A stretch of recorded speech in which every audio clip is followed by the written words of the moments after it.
জানো তো, ছোট থেকে বড় হয়েছি, সবাই বলেছে যে আমি নাকি খুব গুণী মানুষ। মানে যে কোনো কাজই আমি খুব সহজে নিপুণ হাতে শিখতে পারি। কিন্তু আমার মা কোনোদিনও আমার সামনে কারোর কাছে আমার প্রশংসা করেনি। ইনফ্যাক্ট আমাদের ভাই বোনেদের মধ্যে কারোরই প্রশংসা মা করে না আমাদের সামনে। আবার ধরো কারোর সাথে ঝগড়া মারামারি হলো, মা কোনো কথা না শুনে না বুঝে সবার আগে আমাদের ওপরই অ্যাটাক করে। কেন রে বাবা? কখনো কখনো তো আমার দোষ নাও থাকতে পারে, সেটা শোনার প্রয়োজনই মনে করে না।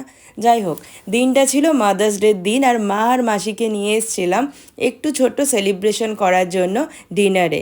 সব ভাই বোনেরা মিলে হই হই করে সেলিব্রেট করেছিলাম মাদার্স ডে, সুন্দর খাওয়ান দাওয়ানের মাধ্যমে। আমার মাকে খুশি করা নেক্সট টু ইম্পসিবল। আমার মা সেটা প্রকাশ করে না যে অন্তর থেকে সে কতটা খুশি হয়। সে জানে তার সব ছেলেমেয়েরা ভীষণ ভালো, কিন্তু কোনোদিনও সেটা আমাদের সামনে বলে না, যাতে আমরা ওভার কনফিডেন্ট না হয়ে পড়ি। মাদার্স ডে বলে কথা, তাই গিয়েছিলাম মায়ের খুব পছন্দের রেস্টুরেন্ট চিনার পার্কের ক্যালকাটা বিস্ট্রো। প্রথমে অর্ডার করেছিলাম লসনি চিকেন টিক্কা, আর মেন কোর্সে ছিল লাচ্ছা পরাঠা, সাথে chicken bharta, mix gravy noodles, mixed fried rice আর হুনান চিকেন। মা ও মাসিকে সাথে নিয়ে ভাই বোনেরা মিলে সুন্দর একটা সন্ধে কাটালাম।